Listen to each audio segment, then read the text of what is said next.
Oi, Heloísa, como vai? Tudo bem? Tudo bem, Deodato? Um prazer estar aqui com você. Obrigada pelo convite. Prazer é meu, eu que agradeço, tá bom, Heloísa? Heloísa, quer dizer que você é descendente de ciganos? Descendente de ciganos. São muita coisa. Você morou em Limeira também? Você me falou na conversa prévia aí. Como é que foi essa história? Foi lá em Limeira, para quem não mora em São Paulo ou desconheça, eventualmente venha desconhecer, Limeira é uma cidade aproximadamente cento e poucos quilômetros de São Paulo e pertinho aqui de Campinas, onde fica o canal Linha de Divisa. Lá tem umas particularidades e eu brinquei com a Heloísa. Heloísa, como é que foi essa história sua, do tempo que você viveu lá em Limeira? Você se tornou punk, foi isso? Isso é uma história legal, que é importante porque foi muito significativo para mim. Eu nasci em São Paulo, né? Com a minha família toda daqui de São Paulo, mas meu pai foi transferido pela empresa que ele trabalhava na época, hoje já faleceu, né? Mas nós fomos com toda a família para Limeira. Eu tinha 3 anos de idade, tenho mais 3 irmãs, somos em 4 meninas, fomos nós, minha mãe, meu pai poder trabalhar lá em Limeira. E eu cresci lá, fiquei lá até os meus 17 anos, embora eu tenha feito o ensino médio na cidade vizinha, em Americana, na escola técnica estadual. Então, fiquei entre os 15 e 17 fazendo a ponte Limeira-Americana. E Limeira tinha uma cena punk muito importante no estado de São Paulo, né? Isso ali na região toda, Limeira, Piracicaba e tal. E eles me ensinaram muita coisa. É uma formação que me ensinou muita coisa, que me trouxe, como eu disse para você, muito apreço por algumas outras pautas, né? Algumas outras questões que são importantes, são caras para mim, como veganismo, como sindicalismo, como anarquismo, que também são outros temas de pesquisa que eu tenho. E que vem aí bastante dessa convivência aí da adolescência com os anarcopunks, com os punks ali da região. Eu fiquei imaginando você de cabelo moicano com brinco cigano, assim. Daí tem toda essa mistura, né? Por isso que nós somos muitas coisas, né? Então, assim, tem essa coisa da ascendência, né? Sou descendente de imigrantes, por um lado, né? Que vieram, né, da Hungria, da Romênia, e por outro lado, do lado de pai, como eu disse, meu pai é mineiro, de Barbacena, já tem uma outra tradição, né, descendente de escravos e tal. Então, isso tudo nos forma, né? Essa linha e também essas experiências sociais que nós temos. Eu acho que o resultado, em muito, é essa formação acadêmica, essa atuação acadêmica muito específica que eu tenho de dialogar por várias frentes também, né? Embora eu seja especialista numa coisa específica que eu vou falar com vocês hoje, que é a fenomenologia, a filosofia francesa contemporânea. Muito bom. Eu não preciso nem falar, antes da gente começar a gravar, eu chamo de prosa prévia. Eu sou mineiro, na prosa prévia. Eu falei também dos meus avós, a mistura que tem, assim, a minha genealogia, né? Índios, negros, italianos, portugueses. E eu acho que a riqueza da nossa sociedade brasileira, que tanto agrada ao mundo, viu? É essa mistura, essa diversidade. Mas daqui a pouco eu vou chamar a vinheta e eu gostaria de perguntar para você qual foi o objeto, e a gente só vai tratar depois da vinheta, qual foi o objeto da sua pesquisa no mestrado, Heloísa? Tá, tudo bem. Qual foi o objeto? Tá. Eu estudei um autor, né, chamado Maurício Merleau-Ponty, tanto no mestrado como no doutorado, e a minha questão com ele era compreender, né, como Merleau-Ponty interpreta a relação entre corpo e consciência e como ele pretende resolver, né, as dificuldades que o dualismo substancial, né, essa divisão entre um predicado mental e um predicado extensional, entre corpo e mente, entre espírito e corpo, né, nos traz, porque nos traz muitas dificuldades. Então, a minha questão é como é que o Merleau-Ponty leu isso, quais as dificuldades que ele vê e como é que ele resolve, né? E isso sempre foi muito importante para mim, porque, no fim das contas, isso diz o que é o homem. Né? E o homem ainda, o que é o homem é uma grande questão, porque ser um homem também, inclusive, é diferente de ser um sujeito. Né? O sujeito vai pedir outros predicados. Né? Então, esse foi o tema da minha investigação no mestrado, né? Essa questão do corpo e da consciência dentro da fenomenologia do Merleau-Ponty, que é um filósofo francês ali que está escrevendo entre os anos 40 e os anos 60. Ok. Como introdução, está ótimo. Depois da vinheta, vamos entrar em questões mais específicas, tá bom? Ok.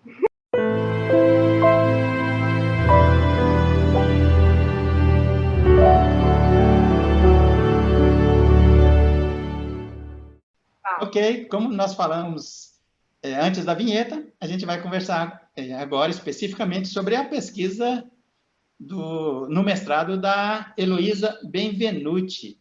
Heloísa Benvenuti.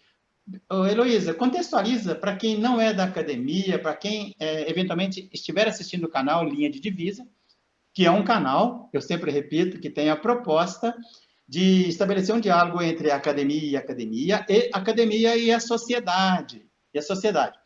Então, assim, fala rapidamente, contextualiza no tempo e no espaço o Merleau-Ponty e o Descartes. Bom, Descartes é importante, né? Porque eu vou falar sobre o objeto da minha pesquisa foi compreender o Estatuto do Corpo e da Consciência para o Merleau-Ponty por meio da filosofia do Descartes, né? Então, o Descartes ele é bem significativo, porque eu vou nessa linha de que a maneira como Merleau-Ponty lê a filosofia do Descartes é constitutiva do pensamento dele. Ambos são franceses, né? O Merleau-Ponty é um filósofo francês que nasce em 1908 e morre em 1961. Ele produz a sua obra ali, né, como eu disse, no começo entre os anos 40, final dos anos 60, e ele tem a sua tese de doutorado em 1945, que é a grande obra dele, que é a Fenomenologia da Percepção. Enquanto que o Descartes e o Merleau-Ponty é um fenomenólogo, né, o que a gente enquadra enquanto escola filosófica, nós chamamos de fenomenologia, que vai estar dentro de uma tradição de resgate da ideia de percepção, que é uma ideia que foi muito subestimada, às vezes muito mal interpretada ao longo de toda a história da filosofia. Muitas vezes a percepção ela foi um problema para o processo de aquisição do conhecimento, ou ela era considerada algo inferior, né? Ou ela era considerada problemática, aquilo que nos trazia ilusões, né? Então, a fenomenologia, a fenomenologia, principalmente merleau-pontiana, vai trazer um outro lugar para a ideia de percepção, né? E dele está construindo esse diálogo, a sua ideia, as suas teses, entre 42 e 45, principalmente, suas primeiras teses, dialogando com Descartes, que é um filósofo também francês, considerado o pai da filosofia moderna, um dos pensadores dos mais importantes para o pensamento da história ocidental, que vive entre 1596 e 1650, né? E o Descartes, ele é considerado também um dos fundadores, né? Eu acho que o fundador, né, a gente pode dizer, do racionalismo moderno, né? Que vai aí trabalhar com um paradigma, né, que dá primazia ao que a gente chama de intelectualismo.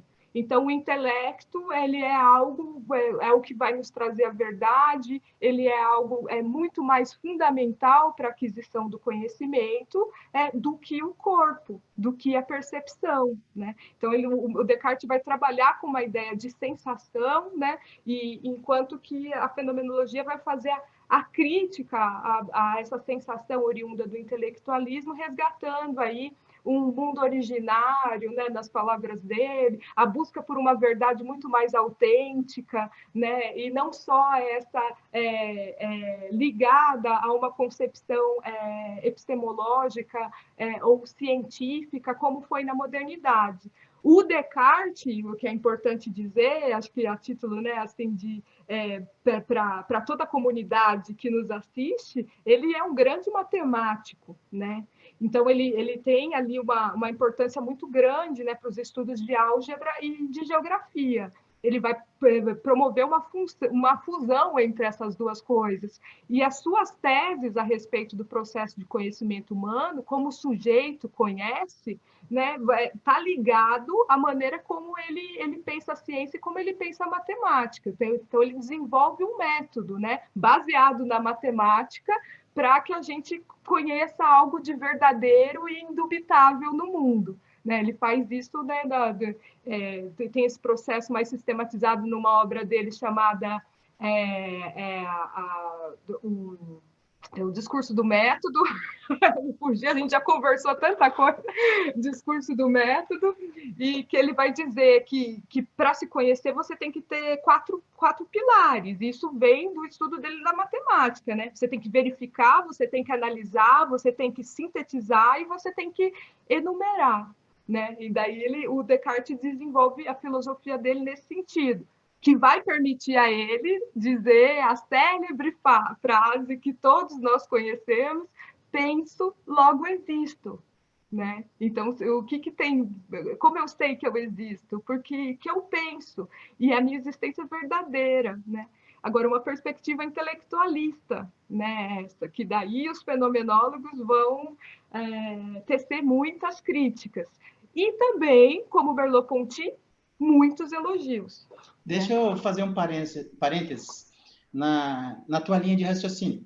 O Merleau-Ponty, ele não foi para os Estados Unidos nesse período aí que ele defendeu a tese do doutorado dele. Teve uma revoada de filósofos franceses e alemães para os Estados Unidos. A Hannah Arendt vazou para os Estados Unidos.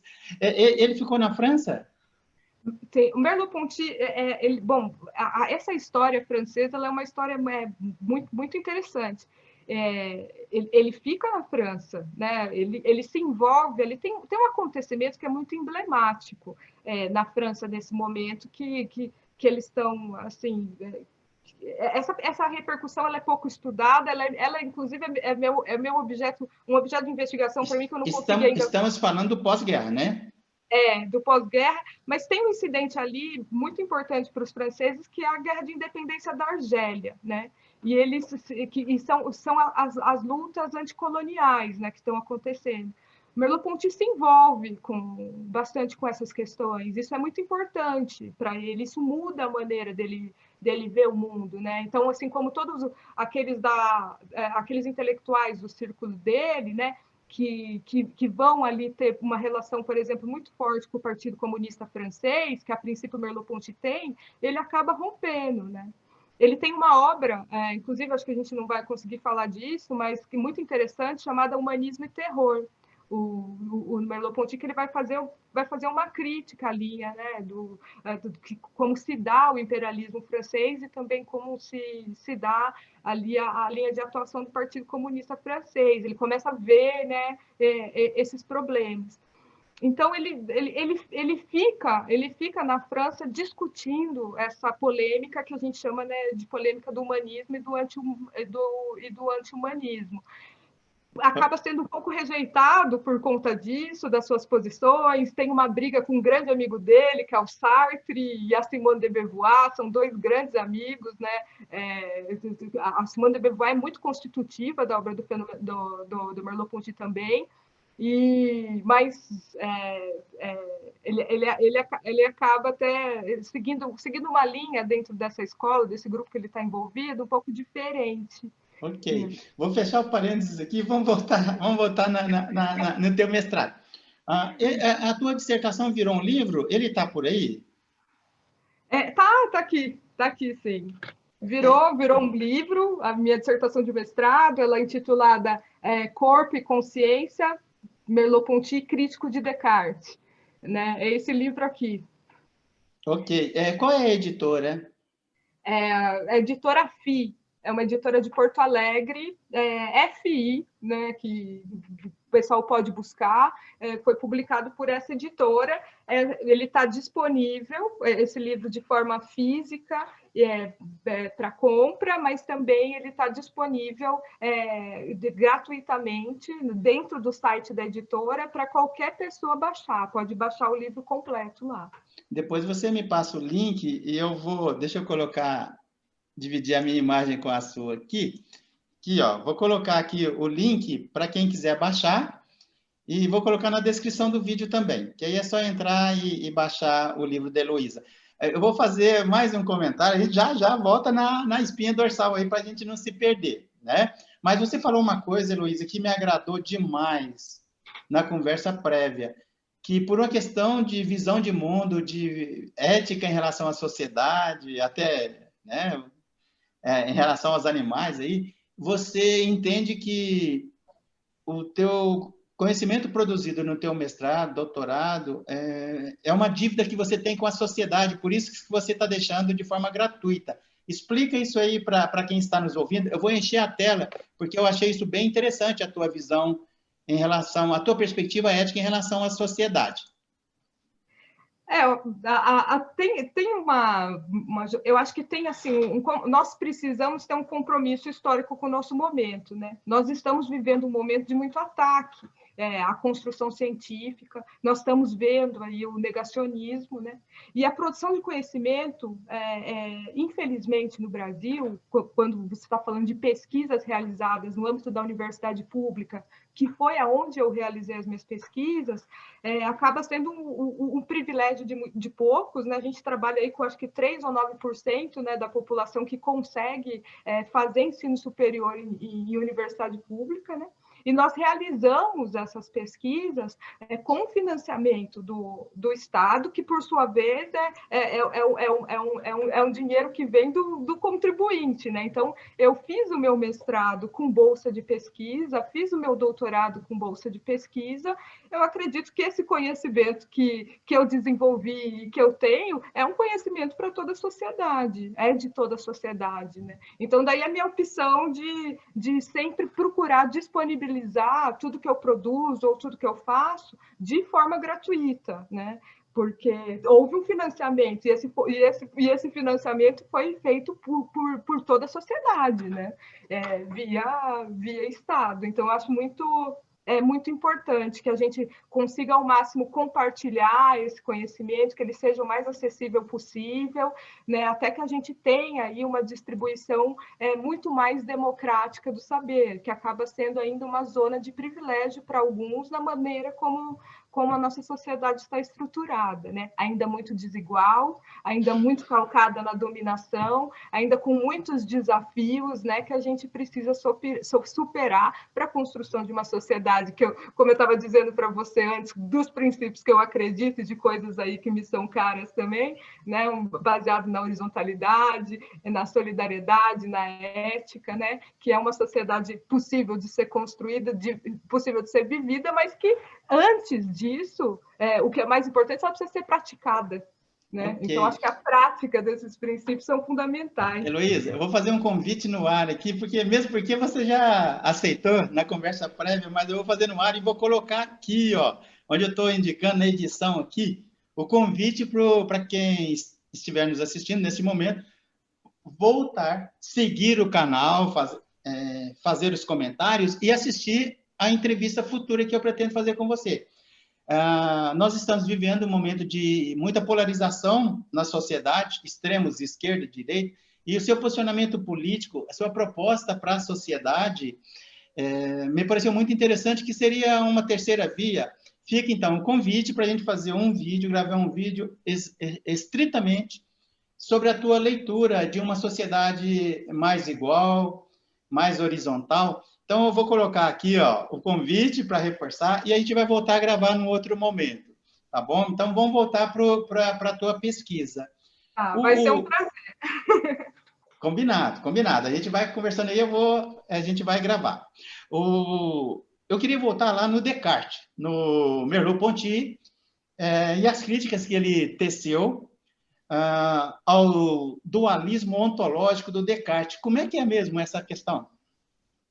O Descartes, bom, o Descartes ele é tão fundamental, né, para o pensamento, a gente diz que ele é fundamental para o pensamento da história ocidental, por quê? Porque ele é o cara, né, ele é um pensador que vai sistematizar o dualismo substancial, ele que vai dizer, né, que o homem ele é dotado de uma divisão, né, de um predicado mental, uma mente, um predicado extensional, e que é o corpo, né? E ele vai dizer que essas duas coisas estão separadas, né? Isso que e vai forjar isso que a gente chama de dualismo substancial, que acarreta, né? Que se concretiza aí no imaginário social de uma forma muito específica, influencia muitas religiões, assim, a maneira como as pessoas se compreendem e professam sua fé, né? Que é um assunto importante aqui no seu canal, e também influencia muito a maneira como se faz ciência, né? Então, como se toma o corpo, né? Como se investiga o corpo, como se pesquisa o corpo.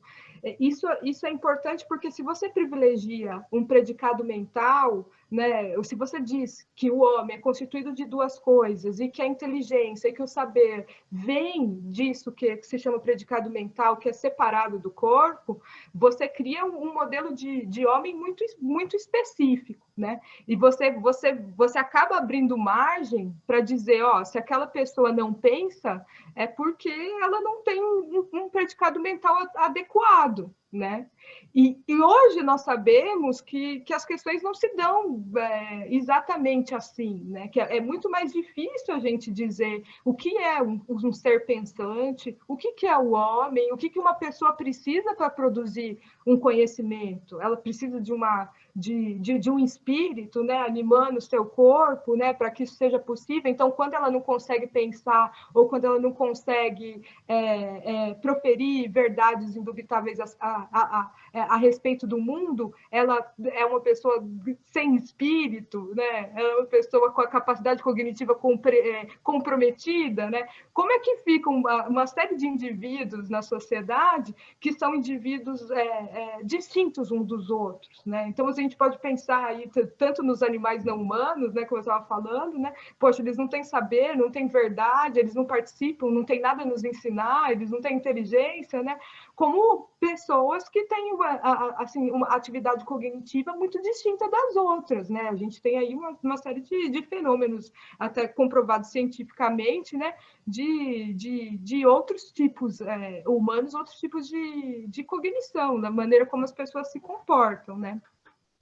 Que é um pouco polêmico você dar nome, mas você pode pensar numa pessoa que tem uma deficiência cognitiva ou num autista, né? Nessa série de particularidades e individualidades que existem e que acabam sendo problemáticas, né? No seio social, se você admite que existe só um tipo de homem e que ele pensa de uma determinada maneira por meio de uma determinada via, né? Então, você tem que pensar sobre essas coisas, né? Até para dizer, por exemplo, quando uma pessoa erra, né, quando a pessoa comete um crime, né, você vai dizer o quê? Que ela não é capaz intelectualmente de tomar uma decisão acertada na vida e é por isso que ela comete um crime.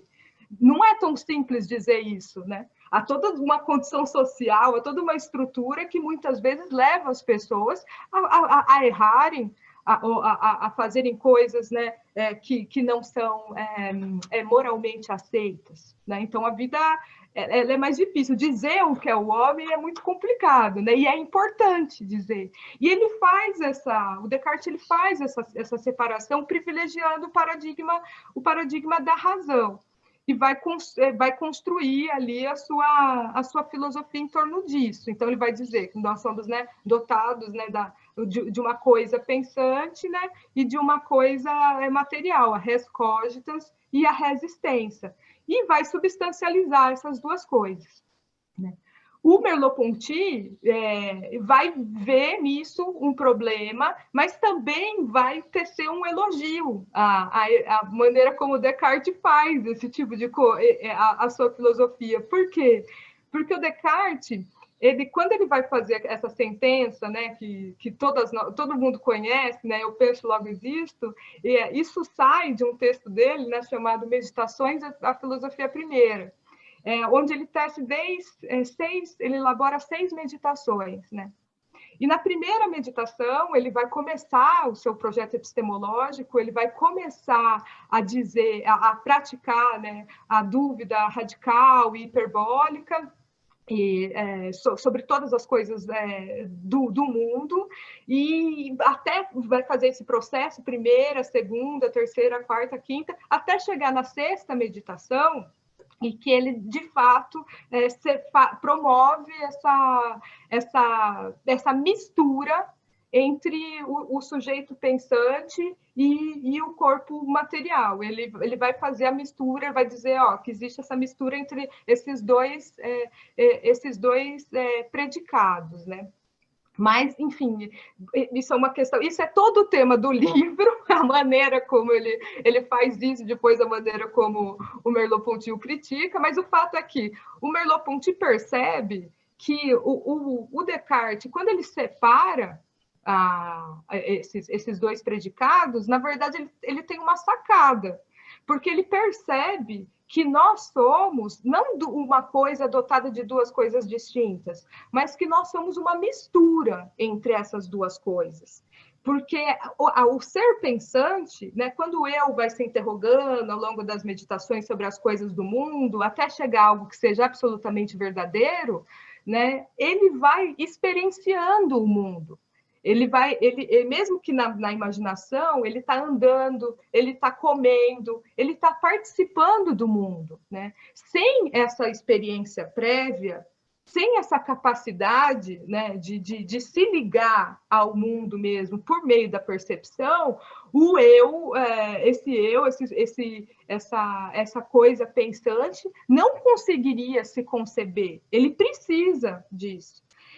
E o Merleau-Ponty percebe, né, isso, ele vai dizer, na verdade, ele está dizendo que não tem distinção, mas ele não conseguiu, por conta do contexto da época em que ele tinha que fundar as suas premissas também na existência de Deus, que é uma outra questão ali que aparece, o Descartes começa, nas palavras do Merleau-Ponty, ele acaba promovendo um extremo teísmo e um ateísmo prático, assim, para garantir que essas duas coisas existam, para garantir a existência de um mundo metafísico e um mundo material, ele acaba promovendo essa mistura. Mas o Merleau-Ponty vai dizer, não, na verdade, ele só fez isso para garantir a prova da existência de Deus, que era necessária, tal, mas o que ele viu foi, não existe, essas duas substâncias, elas não existem, né?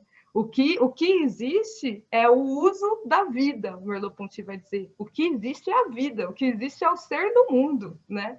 Então, é isso que a gente tem que identificar. Então, o Merleau-Ponty retoma essa questão e vai dizer, bom, a gente tem que entender o que é a percepção, porque ela precisa de um outro nome, né? E ele vai atrás disso. Por meio de todo esse enigma, de todo esse pensamento que o Descartes constrói, que é o que eu reconstruo no livro de uma forma muito mais detalhada, enfim, faço toda a reconstrução das meditações cartesianas, coloco todos os argumentos, né, do Descartes, para depois mostrar, né, a interpretação do Merleau-Ponty, mas principalmente tentando destacar que de uma crítica, né, que ele faz, na verdade, é importante perceber que essa crítica ela é um elogio, né, também, né? Ela não é uma crítica no sentido negativo, né? Ele vai dizer, o Descartes viu, ele viu que a percepção é algo importante, que o uso da vida é algo importante para o processo de conhecimento. Então, ele disse uma coisa, mas, na verdade, ele mostrou outra. E daí vai ser um tema de investigação. Heloísa, e qual foi a proposta do Merleau-Ponty para o velho e sempre novo problema do corpo/mente? Então, o Merleau-Ponty, ele é um autor também daí muito complexo, por isso que eu dividi minha pesquisa em duas, né?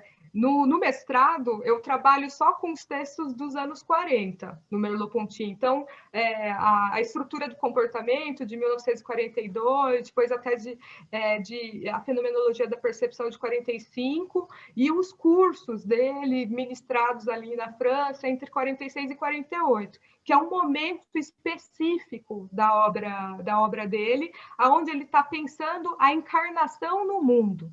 Então, ele vai ter uma proposta a partir de uma ideia de encarnação do mundo, vai pensar o corpo próprio. Mas é importante dizer que, após os anos 50, o Merleau-Ponty ele dá uma guinada na filosofia dele, ele vai radicalizar ainda mais o seu projeto ontológico e vai criticar, vai voltar atrás em algumas teses que ele tinha colocado. E a investigação não se dá mais em saber apenas o que é o corpo, mas a investigação vai ser toda ela voltada para a questão de compreender o que é sensível. Né? O Merleau-Ponty vai ter essa questão depois dos anos 50. E daí que eu trabalhei no doutorado, da minha tese que chama Natureza, Corpo Sensível e Natureza, na última ontologia do Merleau-Ponty. Mas nesse primeiro momento, o Merleau-Ponty vai dizer, bom, a gente precisa encontrar essa instância pré-reflexiva, então a gente precisa pensar o que é o corpo dentro dessa instância. Vai dizer, o corpo próprio é um corpo reflexivo, né? Só que ele é dotado de uma má ambiguidade, que ele chama, né? Mas o que é importante dessa tese toda, acho que de se compreender assim, grosso modo, é que ele, nesse primeiro momento, ele vai dizer se existe um corpo e uma consciência, né, que existe, ele não diluiu ainda essas categorias, que ele vai diluir depois, ainda tem consciência, mas ele vai diluir essa questão da mistura, né? Ele vai dizer que essa coisa, né, é encarnada no mundo, né? Ela não tem sentido, ela não existe, ela não se reverbera, ela é imbrincada, né, pelas nossas experiências perceptivas dentro do mundo da vida. Então, não tem como pensar o corpo e consciência de forma separada, né, para o Merleau-Ponty nisso. E daí ele dá vários exemplos. Na fenomenologia da percepção, é um trabalho muito bem feito, é um livro muito extenso, mais de 500 páginas, né? Mas acho que a fins mais didáticos, por exemplo, ele vai trabalhar com nessa busca, né, dessa vida intencional, né, que ele está construindo, ele vai dar vários exemplos, como, por exemplo, algo que é bem emblemático, ele vai trabalhar com a questão do membro fantasma. Sabe, uma pessoa que tem alguma parte do seu corpo, né, amputada ou mutilada, né? E essas pessoas, elas passam por fenômenos, assim, que muito, muito instigantes, porque o corpo não está ali, né? O membro não está ali, mas elas sentem que ele está, né? Porque elas têm essa experiência, elas têm essa memória, né? Daquilo que se foi, daquilo que não é mais visível, né? mas que mesmo enquanto invisível, existe e é significativo.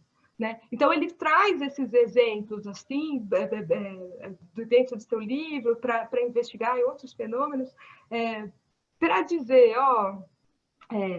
se existe, isso não é separado de forma alguma, né? Isso é absolutamente imbrincado, essas duas dimensões. E vai dizer, o corpo, então acho que o que ele vai forjar assim, conceitualmente, vai dizer, o corpo é reflexivo, né? Okay. Não é a mente, né? O corpo é reflexivo e o corpo é reflexionante também. Ô, Heloísa, e essa questão da ambiguidade e natureza em Descartes, a ontologia é suficiente? Então, essa é uma questão bem interessante também, porque o Descartes, então, a gente fala que ele trabalhou com uma ambiguidade porque ele tem uma noção stricto sensu e uma noção lato sensu da natureza, né? uma lato sensu de que a natureza é entendimento puro, né? Que é aquilo que, né, que eu consigo compreender, e, por outro lado, a stricto sensu, ela essa divisão, né, entre esse predicado mental e esse predicado extensional. Isso traz uma série de dificuldades, que, enfim, que eu só enunciei aqui, né? E tem consequências ontológicas importantes, né? Como a gente já enunciou, vou pegar um gancho do que a gente conseguiu falar. E daí esses prejuízos são o tema, né, de pesquisa dos fenomenólogos, principalmente do Merleau-Ponty, que ainda faz essa investigação pela via da ontologia. Então, tentando dizer o que o homem é. A grande questão do Merleau-Ponty ou desses fenomenólogos ainda passa pela mesma questão do Descartes, né? O que é o homem, né? O homem é o sujeito, o homem é o que usa a vida, o homem é a rescóritas e a resistência, o homem é mente e corpo. O que é o homem? Merleau-Ponty também está nessa instância de se perguntar, que é a pergunta ontológica. Né? Isso é a questão ontológica, essa questão primeira sobre a condição de ser no mundo, né? Ou o que o ser é. No entanto, no meu doutorado, eu tenho uma tese, assim, eu tenho uma questão sobre isso. Eu vou chegar à conclusão que a ontologia não é suficiente e que não é o caminho para a resposta dos nossos problemas, né? Estou investigando isso é tema agora do meu pós-doutorado, porque eu estou estudando agora a filosofia da Simone de Beauvoir em diálogo, né? A fenomenologia dela em diálogo com todo esse acúmulo que eu fiz do Merleau-Ponty. E a Simone de Beauvoir, ela vai trazer uma outra questão para a fenomenologia, para o existencialismo, que é a questão de gênero. E, por meio desse recorte, ela acaba mostrando também como a questão ética é fundamental para se compreender como se dão os processos de conhecimento, para se dizer o que o homem é, o que é capaz ao homem, né? Então, não porque a questão ética ela dá conta das especificidades que uma questão ontológica não dá. Porque você pode dizer até o que é o homem de uma forma absoluta e universal. No entanto, o que a gente tem visto na contemporaneidade é que o absoluto e o transcendental, ele construiu abstrações sobre o mundo, né? Ele não fala sobre o mundo concreto, ele te dá modelos, né, a serem seguidos, e que muitas vezes, quando você está fora desse modelo, né, você é recriminado, você tem algum problema, você está em dívida com alguma coisa, né? Então, esse é o problema da ontologia. A ontologia ela se pretende, muitas vezes, universal e absoluta. E a questão hoje é não falar nem tanto sobre o absoluto universal, mas falar sobre o concreto, né? Então, essas são as grandes questões. O que é a mulher? Né? Que é a questão da Simone de Beauvoir, né? Como que a gente interpreta o gênero diante disso, né? Que a questão dela toda vai ser, poxa, olha o que esse absoluto universal de homem, né, construiu para a condição feminina, né? E daí você vai dizer que a mulher é isso, né? Então, a gente precisa compreender, né? A mulher é uma coisa só, né? O que é o gênero, quais são as várias performances de gênero, se isso existe ou não. Através dessas especificidades, dessas vivências particulares no mundo, parece que é por aí que a gente vai conseguir algumas propostas muito significativas, embora elas não sejam absolutas e universais, como se pretendia, né? Mas porque o que se busca hoje é essa verdade mais autêntica, né? Que é uma verdade que está fora, né, dessa compreensão científica aí do século XVII, que durante muito tempo se institucionalizou, né? E que vigorou. Que a gente viu, verdades absolutas, muitas vezes elas trazem mais prejuízos, né? do que respostas. Ok, Heloísa, eu deixei de fazer alguma pergunta que você considera que seja relevante para tecer para buscar essa teia desde o início, a tua curiosidade no seu mestrado, até o final. O doutorado e o pós-doc eu quero futuramente voltar a conversar com você de uma maneira mais específica. Mas se você gostaria de falar mais alguma coisa em relação ao teu mestrado, a gente está caminhando para o final, infelizmente. Mas eu gostaria de saber se você tem mais, assim, mais alguma coisa que você considera relevante ser colocado.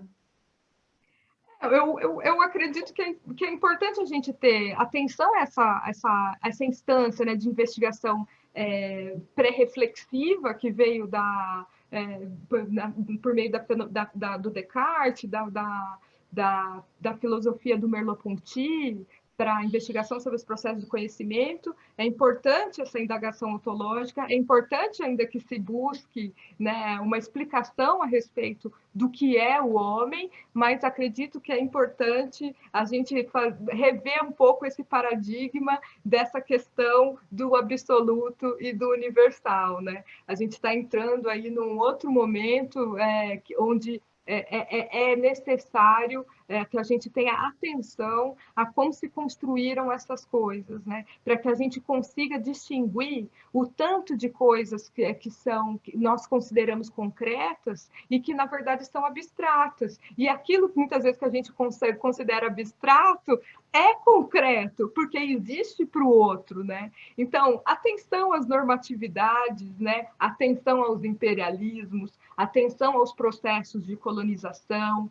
né? Das ideias, do sentido, do corpo, do desejo. Então, acho que o momento é esse, e por isso que eu acredito que, junto, né, com a fenomenologia, junto com as investigações a respeito do existencialismo, da filosofia contemporânea francesa, no geral, a gente precisa ter um compromisso ético e um olhar ético também muito refinado, que é ele que vai aí nos trazer algumas coisas que acredito que são mais interessantes para todos os indivíduos e não só um tipo de indivíduo, né? E daí eu estou nessa empreitada aí dentro do pós-doutorado e com esses tantos outros temas que eu trabalho e que estou à disposição para vocês, para conversar com vocês sobre isso também. Esse aqui é espinhoso, né? Não consigo dar todos os passos, né, dele em pouco tempo, consigo só enunciar, mas se alguém tiver interesse, né, em saber como esse debate se deu, a tese a dissertação está disponível, é só baixar, e eu também estou à disposição para dialogar, para conversar, para esclarecer qualquer dúvida. Ok, Luísa. A gente volta a conversar, então, futuramente, tá bom? Obrigado. Um abração. Muito obrigado por separar esse tempo aí para conversar com o canal Linha de Divisa. Obrigada, Deodato. Obrigada aos telespectadores aí do Linha de Divisa. Nos vemos em breve.